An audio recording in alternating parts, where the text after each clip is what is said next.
Hi friends, good morning. कैसे हैं आप? मैं आशा करता हूँ आप सभी लोग स्वस्थ होंगे और बहुत ही अच्छे होंगे। फ्रेंड्स, अब आप लोगों का इंतज़ार समाप्त हुआ। काफ़ी लोगों ने वेट किया। सो फ्रेंड, आज से कंटिन्यू लगातार क्लास 11th का जीव विज्ञान का बैच मैं स्टार्ट किया हूँ। सो आज से ये क्लास कंटिन्यू रहेगा। कंटिन्यू आपको ये वीडियो आपको यूट्यूब पर मिलता रहेगा। क्वेश्चन बाय क्वेश्चन 2, 3, 4 क्वेश्चन मैं पढ़ दूंगा। मैं छोटा सा और हल्का इसलिए देता हूँ ताकि आप लोगों को वर्क करने में आसान हो और याद हो जाए, है ना। तो आज हमारा 11th क्लास का फर्स्ट चैप्टर का मैं 3 क्वेश्चन का जवाब मैं आप लोगों को दिया हूँ। मैं इसको बारीकी से समझाऊंगा। प्लीज़ आप इस वीडियो को अंत तक देखें। अच्छा लगे तो शेयर करें, सब्सक्राइब करें और बेल आइकन को दबाना ना भूलें। ओके फ्रेंड्स, तो चलिए अब हम चलते हैं क्वेश्चन की ओर। हमारा फर्स्ट क्वेश्चन क्या है? जीवों को वर्गीकृत क्यों करते हैं? जीवों को वर्गीकृत क्यों करते हैं? डिवाइड क्यों करते हैं? अलग अलग वर्गीकरण में क्यों रखा गया है? अलग अलग पार्ट्स क्यों बनाए गए हैं जीवों में? इसके बारे में हमें पढ़ना है कि जीवों में वर्गीकरण क्यों किया गया है ना। जैसे कोई कहते हैं ना जलीय जानवर है, तो थल जानवर है, कुछ जानवर पाले जाते हैं, पालतू जानवर है, घरेलू जानवर है, जलीय जानवर है, जंगली जानवर है, रेंगने वाला जानवर है, उड़ने वाला जानवर है ना। तो इस प्रकार से हमें जानवरों का, जीवों का वर्गीकरण किया गया है। तो क्या वर्गीकरण करने का क्या आधार है? किस कारण से क्यों किया गया वर्गीकरण? इस पे हम लोग विस्तार रूप से जानेंगे। तो क्वेश्चन क्या है, फिर से दोहराता हूँ, जीवों को वर्गीकृत क्यों करते हैं? तो हमारा आंसर है, जीवों का वर्गीकरण कई कारणों से होता है। हमें इसका रीजन पता करना है, कारण पता करना है कि जीवों में वर्गीकरण क्यों होता है। जीवों की सफलता से, जीवों की सरलता से पहचान हेतु, यानी कि हम जीवों को आसानी से पहचान ले, है ना, कि यह वो जानवर है, यह वो व्यक्ति है, यह वो जीव है। आसानी से पहचानने के लिए उसकी वर्गीकरण किया गया है, जीवों की सरलता से पहचान हेतु। दूसरा, अन्य स्थानों के जीवों को अध्ययन हेतु, है ना, वो वर्गीकरण इसलिए किया गया है ताकि कौन सा जानवर कहाँ पाया जाता है, किस देश में पाया जाता है, किस राज्य में पाया जाता है, तो इस चीज़ की हमें पूर्ण जानकारी के लिए भी वर्गीकरण किया गया है ना। अगर वर्गीकरण नहीं होगा तो सब एक साथ घुल मिल जाएगा, तो हमें पता ही नहीं चलेगा कौन सा जानवर किस देश का है, किस राज्य का है, कहाँ का है, जल का रहने वाला है, जंगल का रहने वाला है। तो अन्य स्थानीय के जीवों को अध्ययन करने के लिए, जो अन्य स्थानीय के अलग जगह के जो जानवर है वो किस जाति का है, ये चीज़ को जानने के लिए। तीसरा, जीवों के अध्ययन हेतु, है ना, यानी कि उसकी जानकारी लेने के लिए वर्गीकृत किया गया है, ताकि अलग अलग रहेगा तो हमें एक एक जीव, एक एक प्राणी को हम अध्ययन कर सकते हैं, बारीकी से जान सकते हैं। सभी जीवों को अलग अलग समूह बनाने के लिए, जी हाँ, जब जीवों का वर्गीकरण होगा तो सब का एक अलग अलग संगठन बन जाएगा, एक अलग अलग समूह बन जाएगा, है ना। हर चीज़ का समूह बनता है ना, कि ये रेंगने वाला है तो वो इधर रहेगा, है ना, वो कीड़ा मकोड़ा है, जैसे कहते हैं ना, insects, wild animals, pet animals, domestic animals, water animals, है ना। तो क्या है, सभी जीवों को अलग अलग समूह बनाने के लिए। उसके बाद है, वर्गीकरण से जीवों में समानता और असमानता की पहचान होती है। जी हाँ, क्या चीज़ की पहचान होती है? समानता और असमानता की पहचान होती है जीवों में। इसके लिए भी वर्गीकरण किया गया है। उसके बाद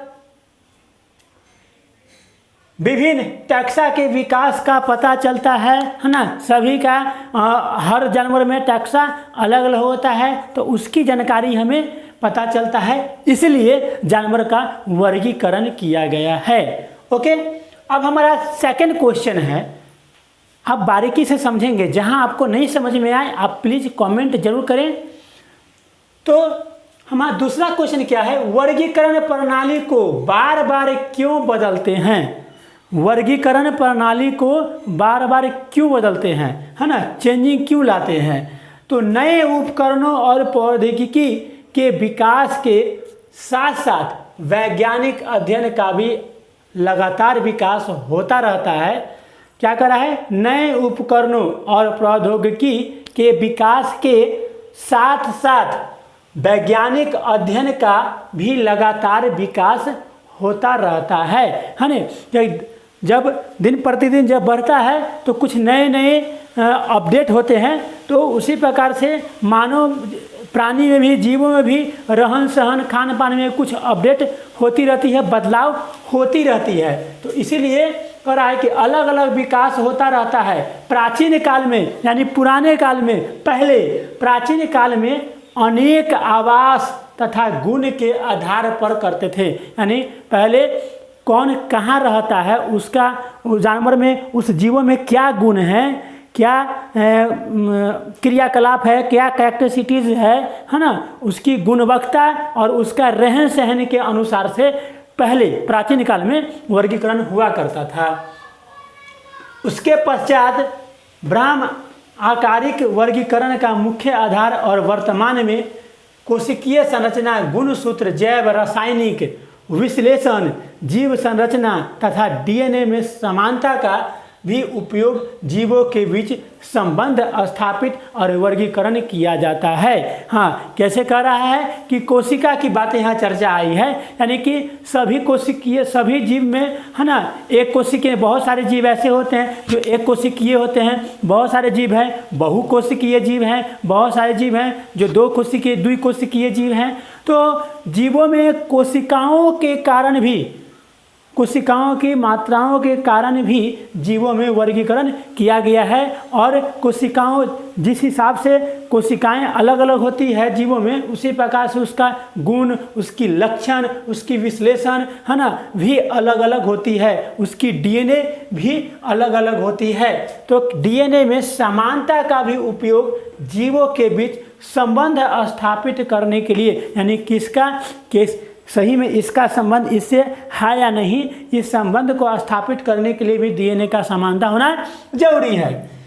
अब हमारा तीसरा क्वेश्चन है, जिन लोगों से आप प्रायः मिलते रहते हैं, जिस लोगों से आप हमेशा बार बार मिलते रहते हैं, आप उसको किस आधार पर वर्गीकृत करेंगे? बताइए, किस आधार पर आप उसको वर्गीकृत करेंगे, किस पहलू पे आप उस पर बात करेंगे, कैसे जानेंगे? तो चलिए मैं बात करता हूँ। ये हम लोग का जनरल है, आम है। जैसे अब उत्तर क्या है, एक परिवार के सदस्य, है ना, तो परिवार के सदस्य के अनुसार भी हम उसका वर्गीकरण करते हैं, उसको पहचानते हैं। दूसरा रिश्तेदार, है ना, रिलेशन भी होता है, तो रिश्तेदार के अनुसार से पहचानते हो, अच्छा हमारा ये रिलेशन है, वो रिलेशन है, तो एक दूसरा पहचान हो गया रिलेशन। तीसरा पारिवारिक मित्र, कभी बहुत सारे लोगों से क्या होता है, अपनापन पारिवारिक मित्रता होता है, वो हमारा ब्लड रिलेशन नहीं है, वो हमारा रिश्तेदार नहीं है, वो हमारा परिवार नहीं है, लेकिन एक व्यवहार और एक प्यार और एक रिश्ता बन गया है परिवार की तरह, तो उसको पारिवारिक मित्र के माध्यम से भी पहचानते हैं। उसके बाद स्कूल मित्र, हम लोग स्कूल मेट कहते हैं ना, विद्यालय में जब पढ़ते हैं, वो मेरे क्लास का नहीं है पर मेरे विद्यालय का है, तो उस हिसाब से भी हम उसको पहचानते हैं। उसके बाद आ गया सहपाठी, क्लासमेट, जो हमारे साथ पढ़ता है। वयस्क यानी छोटे बड़े उम्र के हिसाब से भी हम उसको पहचानते हैं, है ना, लंबाई ऊंचाई, है ना, तो शरीर की हाइट के अनुसार से भी उसकी वर्गीकरण किया गया है ना। हम लोग बहुत सारे मित्रों के साथ खेलते हैं, तो खेल खुद में भी हमारी एक मित्रता और अपनापन और दोस्ती बन जाती है, तो इस प्रकार से भी वर्गीकृत करते हैं। तो वही है, जिन लोगों से आप प्रायः मिलते हैं, आप उनको किस आधार पर, तो हम इन आधार पर हम लोगों की वर्गीकृत कर सकते हैं। तो कैसा रहा हमारा ये सब्जेक्टिव? आज से हेलो, गौर से सुन लीजिए, आज से कंटिन्यू